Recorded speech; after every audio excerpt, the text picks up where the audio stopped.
Shalom, selamat malam Jemaat GBG Goreo dimanapun kita berada. Saya percaya semuanya diberkati Tuhan luar biasa dan semuanya dipelihara Tuhan luar biasa. Kita sudah memuji Tuhan, kita sudah menyembah Tuhan. Mari saya mau undang Bapak Ibu Saudara sekalian untuk kita satu hati, satu pikiran, kita mau mendengarkan kebenaran firman Tuhan. Bapa dalam surga, terima kasih untuk malam hari ini Tuhan. Kami sungguh bersyukur dan kami sungguh diberkati Tuhan atas kebaikan-Mu Tuhan, pemeliharaan-Mu Tuhan yang sempurna terhadap setiap kami Bapa. Bersyukur Tuhan di malam hari ini kami masih bisa memuji Tuhan, masih bisa menyembah Tuhan, beribadah bersama-sama dengan keluarga kami Tuhan. Terima kasih Bapak, terima kasih. Biarlah Tuhan kami mau belajar sesuatu pada malam hari ini, sehingga Tuhan malam hari ini di ibadah ini Tuhan kami dibekali dengan pengetahuan yang baru, dibekali dengan pendalaman Alkitab yang lebih lagi Tuhan, supaya kami semakin mengerti isi hati-Mu, semakin mengasihi Engkau Tuhan. Terima kasih Bapak, terima kasih. Kau berkati kami Bapak. Biarlah kami yang mendengar akan mudah mengerti Tuhan, supaya firman-Mu tidak hanya kami paham, tapi kami mau melakukan dalam kehidupan kami sehari-hari. Terima kasih Tuhan, hanya dalam nama Yesus. Haleluya, haleluya. Amin, amin, amin. Judul khotbah saya pada malam hari ini, rahasia keluarga bahagia dan diberkati Tuhan. Semua saya percaya mau keluarganya bahagia dan diberkati Tuhan. Ada amin? Percaya ya? Saya percaya sekali. Dan saya percaya ini adalah kerinduan baik saya maupun jemaat sekalian, bisa memiliki keluarga yang bahagia dan diberkati Tuhan. Rahasianya ada pada malam hari ini. Kita mau saksikan sama-sama, kita mau dengarkan sama-sama, kita mau belajar sama-sama pada malam hari ini. Firman Tuhan saya ambil dari Mazmur 133 ayat pertama sampai yang ketiga. Mazmur 133 ayat yang pertama sampai yang ketiga. Demikianlah firman Tuhan, nyanyian ziarah Daud. Sungguh alangkah baiknya dan indahnya apabila saudara-saudara diam bersama dengan rukun. Seperti minyak yang baik di atas kepala meleleh ke janggut, yang meleleh ke janggut Harun dan ke leher jubahnya. Seperti embun gunung Hermon yang turun ke atas gunung-gunung Sion. Sebab kesanalah Tuhan memerintahkan berkat kehidupan untuk selama-lamanya. Ini adalah potongan lirik lagu yang cukup terkenal dan saya sering sekali menyanyikan lagu ini waktu saya masih sekolah minggu. Dan di malam hari ini kita akan mendapatkan sebuah pelajaran yang sangat berharga. Rahasia keluarga bahagia dan diberkati Tuhan. Kuncinya ada di ayat yang pertama. Apabila saudara-saudara diam bersama dengan rukun. Apabila saudara-saudara diam bersama dengan rukun.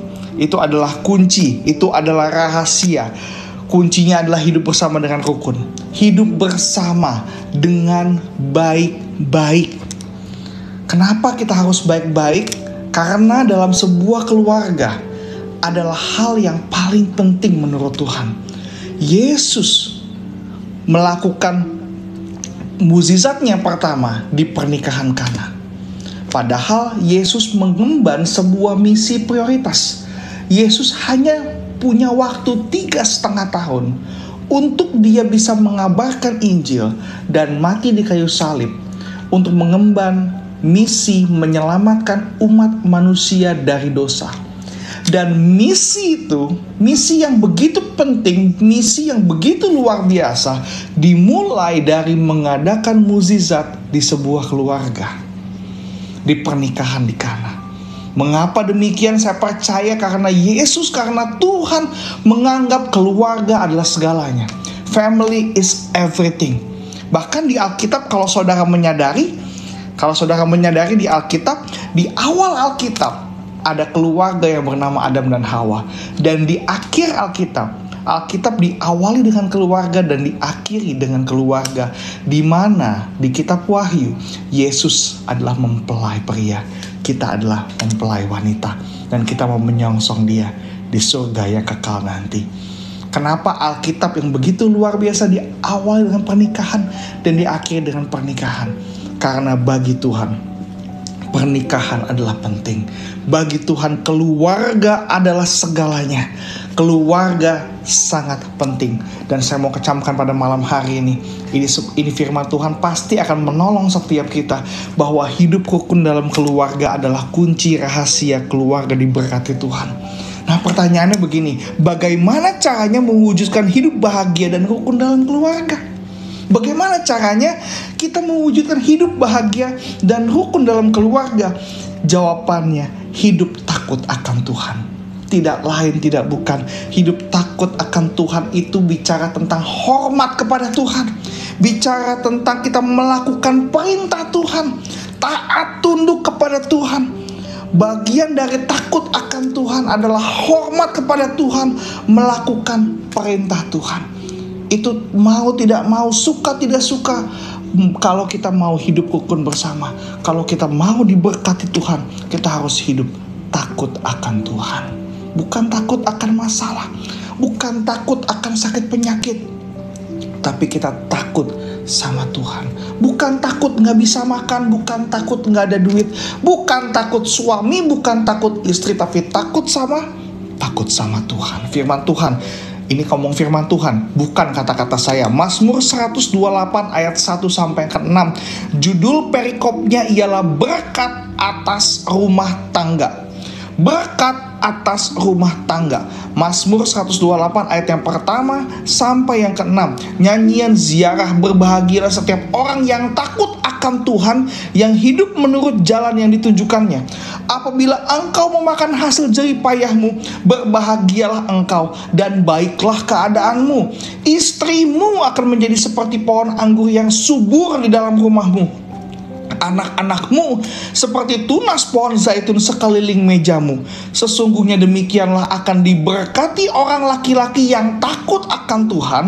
Kiranya Tuhan memberkati engkau dari Sion, supaya engkau melihat kebahagiaan Yerusalem seumur hidupmu, dan melihat anak-anak dari anak-anakmu, damai sejahtera atas Israel. Kita sudah baca 2 perikop pada malam hari ini, di mana tadi di Mazmur 133 1-3, kalau hidup rukun bersama, Tuhan akan memerintahkan berkat kehidupan untuk selama-lamanya.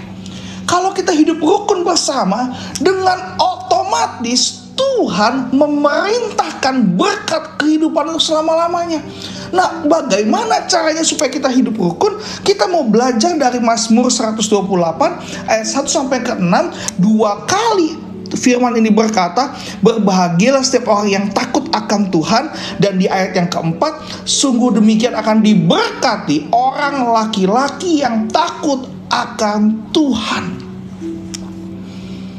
Kuncinya kalau mau diberkati Tuhan, bahagia dalam keluarga, anggota keluarga harus takut sama Tuhan. Dan laki-laki, perhatikan, imam dalam keluarga, suami harus takut kepada Tuhan. Dikatakan di firman Tuhan ini, begitu janji Tuhan luar biasa. Dia katakan, baiklah keadaanmu, berbahagialah engkau. Istrimu seperti pohon anggur yang subur di rumahmu. Anak-anakmu seperti tunas pohon zaitun sekeliling mejamu. Kiranya Tuhan memberkati engkau dari Sion, supaya engkau melihat kebahagiaan Yerusalem seumur hidupmu. Kebahagiaan Yerusalem bicara tentang susu madu berlimpah-limpah. Adalah berkat yang luar biasa, baik jasmani, baik rohani. Dan melihat anak-anak dari anak-anakmu, cucu, damai sejahtera atas Israel. Daud pernah berkata, kalau dahulu aku muda, sekarang aku tua, tidak pernah aku lihat orang yang takut sama Tuhan itu anak cucunya meminta-minta. Takut akan Tuhan, takut akan Tuhan adalah kunci supaya kita bisa hidup rukun. Dan ketika kita hidup rukun, dengan otomatis Tuhan memerintahkan berkat kehidupan sampai selama-lamanya. Masing-masing anggota keluarga tentu saja punya peran. Karena kita lihat tadi perikop tadi di Mazmur 128, ada istri, ada anak-anak, dan ada laki-laki yang takut akan Tuhan. Bicara suami, istri, dan anak-anak. Dalam rumah tangga, dalam keluarga ada suami, istri, dan anak-anak. Anggota keluarga harus takut sama Tuhan, hormat akan Tuhan, lakukan firman Tuhan adalah bagian dari rasa kita hormat dan takut kepada Tuhan. Oleh sebab itu penting saya mau katakan pada malam hari ini, jemaat Tuhan harus mengerti ini, bahwa kita semua anggota keluarga memiliki peranan untuk mewujudkan keluarga yang bahagia dan diberkati Tuhan. Karena keluarga yang bahagia dan diberkati Tuhan ini adalah yang Tuhan mau, bukan kita yang mau. Tuhan yang mau. Dia mau ketika kita takut akan Tuhan, Tuhan akan perintahkan berkat kehidupan selama-lamanya. Istrimu akan seperti pohon anggur, anak-anakmu akan seperti pohon zaitun. Engkau akan melihat berkat anak-anakmu dari anak-anakmu, anak cucu kita diberkati Tuhan luar biasa. Oleh sebab itu penting untuk masing-masing anggota keluarga punya peran aktif, punya peran untuk mewujudkan keluarga yang bahagia dan diberkati Tuhan. Siapa yang mau keluarganya diberkati Tuhan?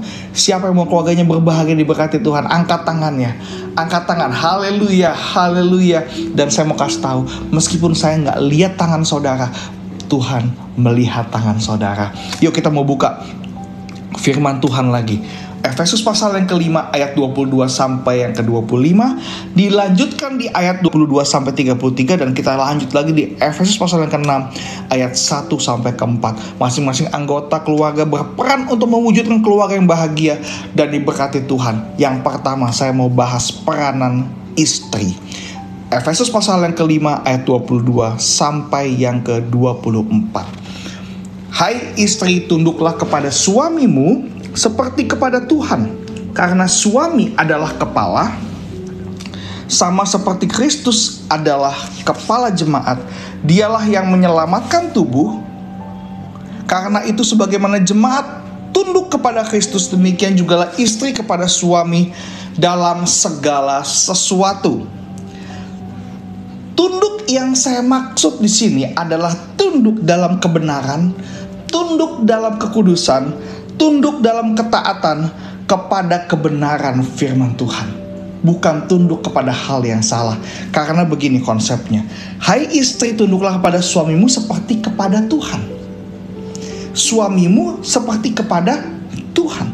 Karena suami adalah kepala istri, sama seperti Kristus adalah kepala jemaat. Dialah yang menyelamatkan tubuh. Karena itu sebagaimana jemaat tunduk kepada Kristus, demikianlah juga istri kepada suami dalam segala sesuatu. Istri kepada suami tunduk sama seperti jemaat kepada Kristus. Saya mau tanya, apakah Kristus melakukan kesalahan? Apakah Kristus melakukan dosa? Tidak. Oleh sebab itu dikatakan dalam segala sesuatu haruslah istri tunduk kepada suami. Tunduk yang mana? Dalam sesuatu hal yang benar. Tunduk dalam kebenaran, tunduk dalam kekudusan, tunduk dalam ketaatan kepada kebenaran firman Tuhan. Pak Pendeta, tapi ada suami saya yang belum baca Alkitab. Kita ajak baca Alkitab. Baik-baik kita ajak baca Alkitab. Kalau masih belum mau juga, jangan dimarahin suaminya. Jangan ditunjuk-tunjuk suaminya. Bawa dalam doa, karena doa istri sangat didengar Tuhan. Kenapa? Karena istrinya bertujuan untuk buat suaminya baik. Kalau ada suami yang salah, suami yang begitu arogan, suami yang begitu galak, mungkin kita sebagai istri, saya gak tahan. Pak Pendeta gampang ngomong, Pak Pendeta laki-laki, saya istri saya ngalamin. Saya digamparin sama suami saya dipukulin sama suami saya dikata-katain sama suami saya. Kadang-kadang kalau kata-katanya saya bawa-bawa mama saya, bawa-bawa papa saya. Adik saya dibawa-bawa juga sama dia. Apa kita harus marah balik? Tidak. Hei suami-suami, istri-istri, tunduklah kepada suamimu seperti kepada Tuhan. Bawa dalam doa, bawa dalam doa, bawa dalam puasa. Karena Tuhan tidak pernah tinggal diam kepada setiap orang yang tertindas. Tuhan tidak akan tinggal diam. Suaramu Tuhan dengar, doamu Tuhan dengar. Asal posisinya kita dalam kondisi yang baik, kita benar, tapi suami kita tidak ikut kebenaran firman Tuhan. Masih merokok, masih main judi. Kita kadang-kadang gregetan. Aduh, udah dibilangin duit nggak ada, dia masih main judi lagi. Duit nggak ada, dia masih ngerokok lagi. Duit nggak ada, dia masih narkoba lagi. Kadang-kadang hati ini jengkel, kadang-kadang kesel. Perhatikan baik-baik. Ini firman Tuhan, bukan saya yang ngomong. Tunduklah kepada suamimu seperti kepada Tuhan. Tapi dia salah Pak Pendeta. Ya, dia salah, doakan dia. Saya percaya omelanmu tidak merubah dia, tetapi doa bisa merubah hidupnya. Karena Tuhan sanggup merubah hidup orang lain. Kita gak sanggup merubah hidup orang. Saya gak sanggup merubah hidup jemaat. Saya gak sanggup merubah hidup istri saya. Saya gak sanggup merubah hidup anak saya. Tapi saya percaya Tuhan sanggup. Tuhan sanggup merubah hidup setiap orang. Nah, ketika saya mau sebagai pemimpin keluarga ini, harus dalam doa, harus dalam pertolongan Tuhan. Karena tanpa pertolongan Tuhan mustahil. Tunduk sama Tuhan. Hai istri-istri, tunduklah kepada suamimu seperti kepada Tuhan. Karena suami adalah kepala, istri seperti Kristus adalah kepala jemaat. Dialah yang menyelamatkan tubuh. Karena itu sebagaimana jemaat tunduk kepada Kristus, demikian juga istri kepada suami dalam segala sesuatu. Tunduk dalam kebenaran, tunduk dalam kekudusan, tunduk dalam ketaatan ketaatan kebenaran firman Tuhan. Ada amin? Yang kedua, suami. Nah, ini bagian suami nih bapak-bapak nih ya. Suami. Efesus pasal yang kelima ayat yang ke-25. Hai suami, kasihilah istrimu sebagaimana Kristus telah mengasihi jemaat dan telah menyerahkan dirinya baginya. Saya lompat ke ayat 32. Rahasia ini besar, tetapi yang aku maksudkan ialah hubungan Kristus dan jemaat. Bagaimanapun juga, bagi kamu masing-masing berlaku, kasihilah istrimu seperti dirimu sendiri, dan istri hendaklah menghormati suaminya. Perhatikan bapak-bapak, suami punya peranan yang luar biasa. Hai suami, kasihilah istrimu. Kasihilah istrimu sebagaimana Kristus telah mengasihi jemaat dan telah menyerahkan diri Kristus bagi jemaat, yang artinya adalah berkorban. Nah, seperti kasih Tuhan kepada jemaat, begitulah suami harus mengasihi istri. Nah, ini repot ini, tapi harus kita lakukan. Susah, bukan berarti kita gak mungkin lakukan. Kita mungkin lakukan, tapi susah. Bisa kita lakukan. Mau gak kita lakukan itu? Kalau kita mau lakukan, kita pasti bisa. Seperti kasih Tuhan kepada jemaat, begitulah suami harus mengasihi istri. Kasih di sini bahasa aslinya agape, unconditional love. Kasih yang tidak mengenal situasi. Apapun situasinya, apapun kondisinya, harus mengasihi istri. Tapi kadang-kadang Pak Pendeta, istri saya bawelnya minta ampun. Kasihi dia. Ada amin? Iya, kasihilah dia. Aduh, kadang-kadang istrinya bawel, komplain terus, ngomel-ngomel. Yang paling parahnya minta duit terus, jajan online terus. Tokopedia lagi, Shopee lagi, Tokopedia lagi, Shopee lagi, jajanan online terus. Saya mau katakan, kasihilah istrimu. Unconditional love. Seperti apa? Sebagaimana Kristus telah mengasihi jemaat. Kristus mengasihi jemaat. Jemaat ibarat suami mengasihi istri. Suaminya sebagai Kristus, istrinya sebagai apa? Sebagai jemaat. Jemaat mau bagaimanapun juga Tuhan tetap sayang jemaat. Betul tidak? Kita mau bagaimanapun juga Tuhan tetap sayang kita. Lupa gak kita kadang-kadang kita doa Tuhan berkati saya, Tuhan berkati saya. Jadi kalau misalnya istri kita dikit-dikit minta duit, ya jangan salahkan, memang begitu kondisinya. Kadang-kadang istri saya ngomel-ngomel. Lah, bukankah jemaat sering ngomel-ngomel sama Tuhan? Kadang-kadang salahnya bukan salah Tuhan, jemaat ngomel-ngomelnya sama Tuhan. Istri saya suka sungut-sungut, suka komplain. Terus bukankah jemaat paling sering komplain sama Tuhan? Paling sering ngomel-ngomel sama Tuhan?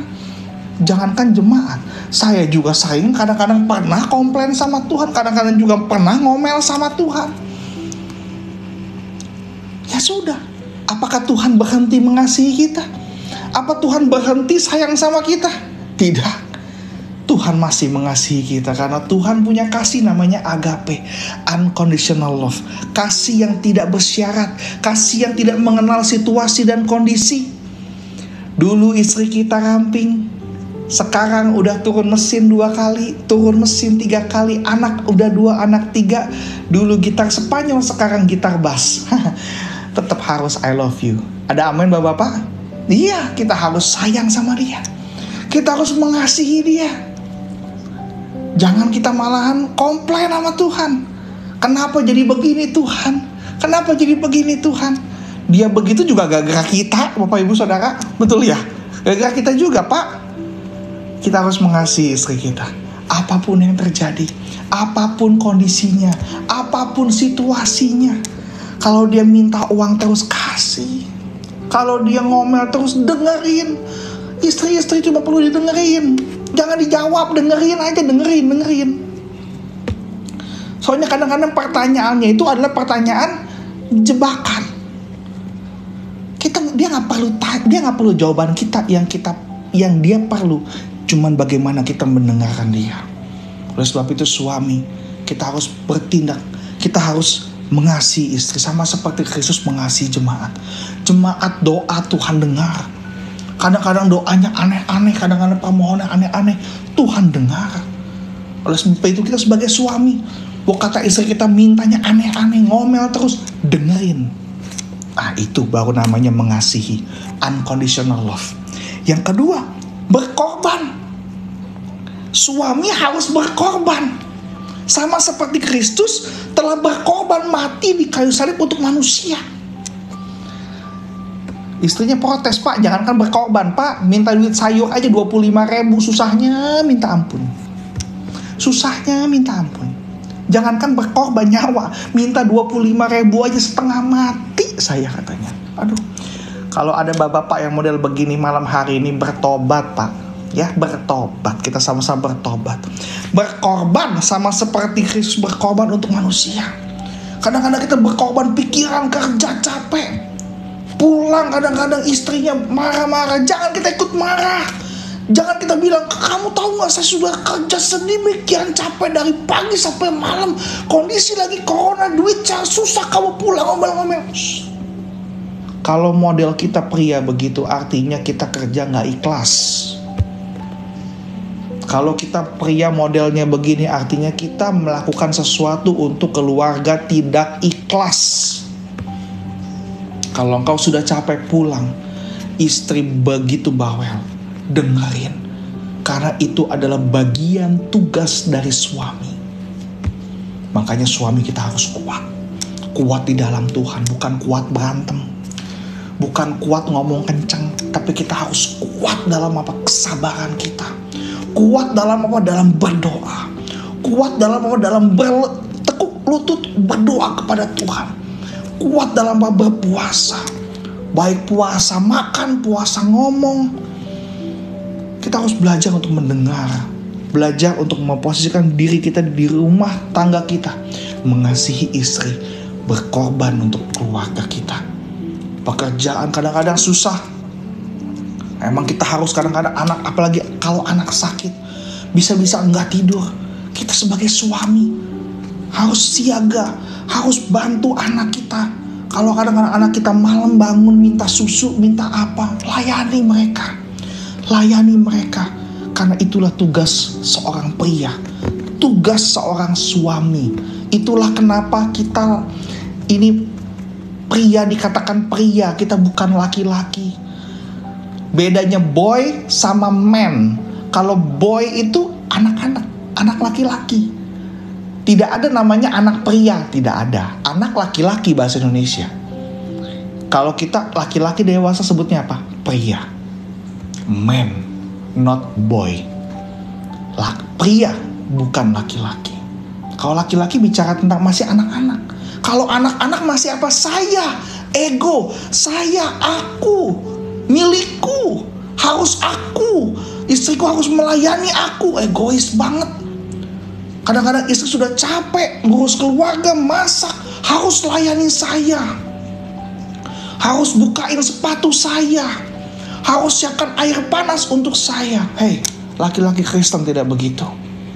Laki-laki pria Kristen, prianya Tuhan, pria sejatinya Tuhan, harus melayani istri, melayani anak-anak, melayani Tuhan, berkorban untuk keluarga, berkorban untuk istri, memberi yang terbaik untuk istri, dan mengasihi anak-anak.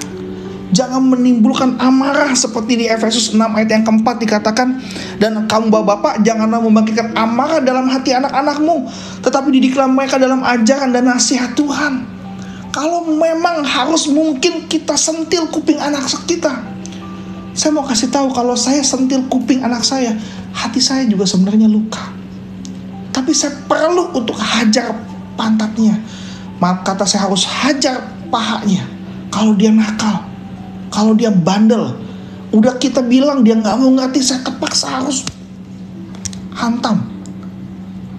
Dengan kasih.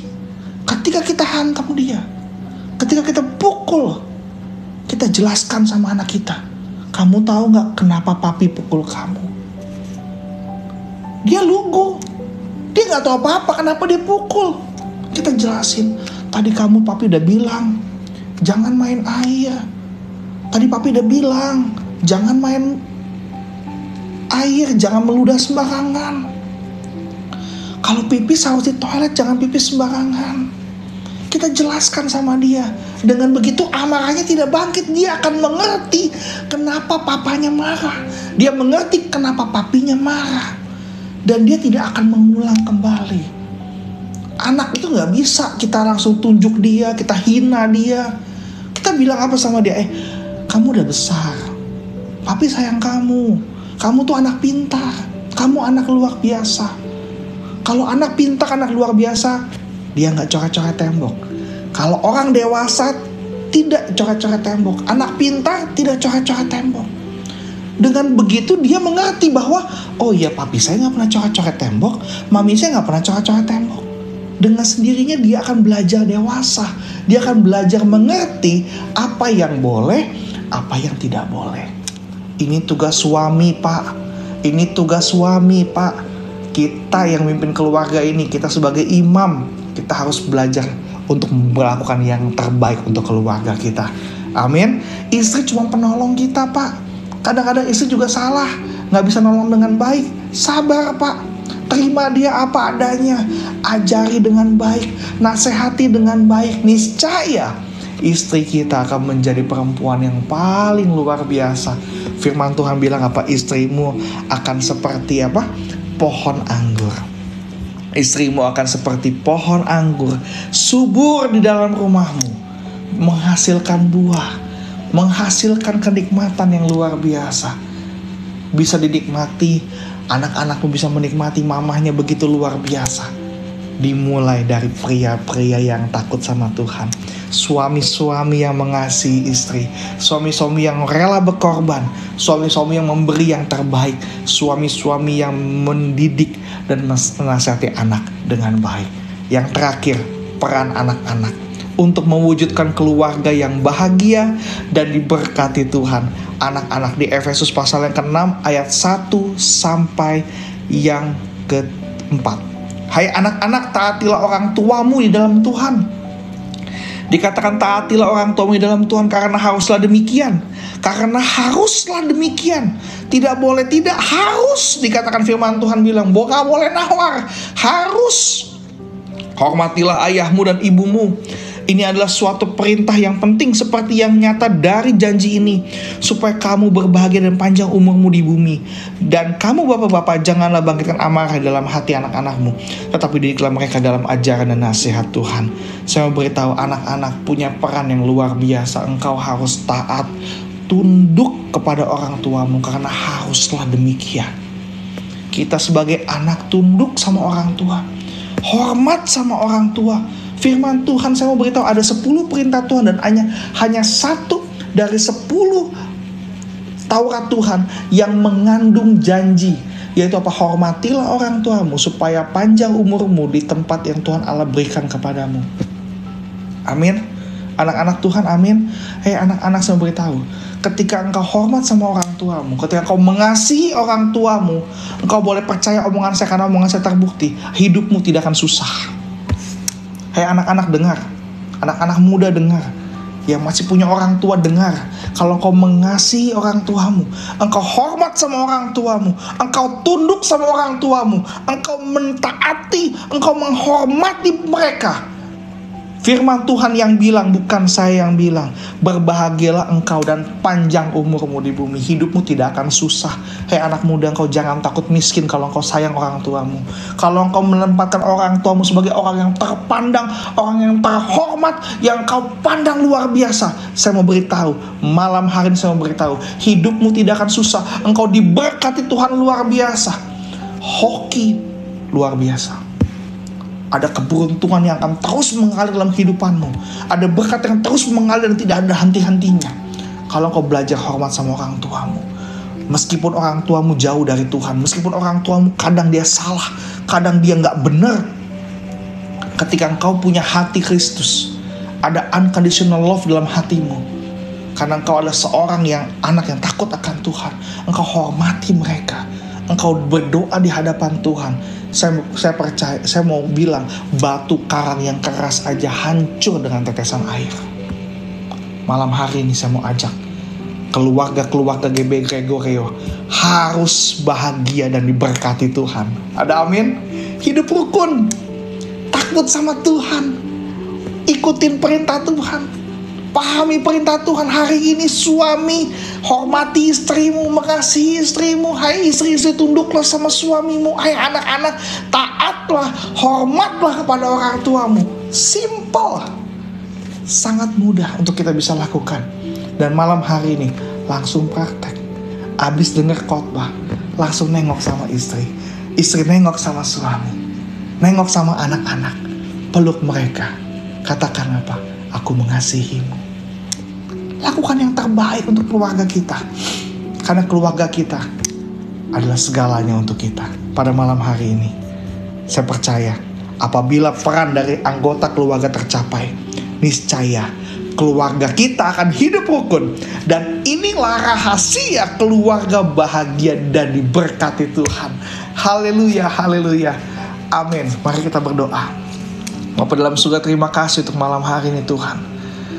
Anugerah besar Tuhan, kami bisa ditempatkan di tengah-tengah keluarga kami. Berkati keluarga kami Tuhan. Kami sebagai orang tua, kami sebagai istri, kami sebagai suami, kami sebagai anak-anak Tuhan. Kami mau belajar untuk mematuhi perintah-Mu Tuhan, untuk melakukan firman-Mu Tuhan. Untuk kami Tuhan, suami-suami, kami mau menghormati istri, mengasihi istri. Istri-istri bisa tunduk kepada suami, dan anak-anak bisa untuk taat hormat kepada orang tua. Dan bapak-bapak, jangan bangkitkan amarah di hati anak-anakmu. Ini adalah hubungan yang luar biasa, hubungan yang mewujudkan kerukunan yang luar biasa dalam keluarga. Firman Tuhan berkata, kalau kita hidup rukun, Tuhan akan memerintahkan berkat kehidupan untuk selama-lamanya.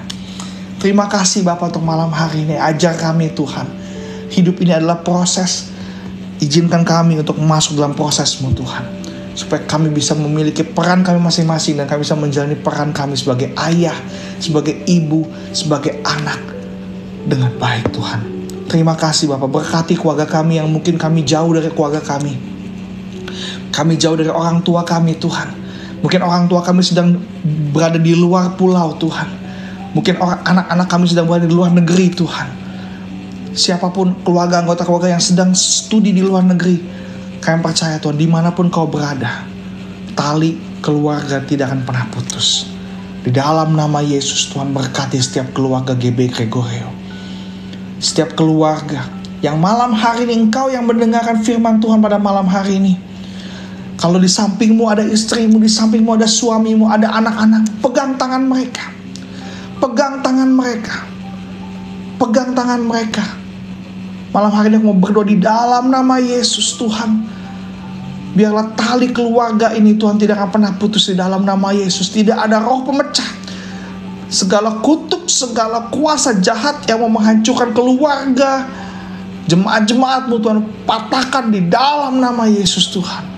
Biarlah Tuhan keluarga ini semakin dekat, semakin akrab, semakin lekat Tuhan. Dan kami, keluarga kami Tuhan, bisa memiliki kehidupan yang bahagia dan diberkati Tuhan. Terima kasih Tuhan, terima kasih.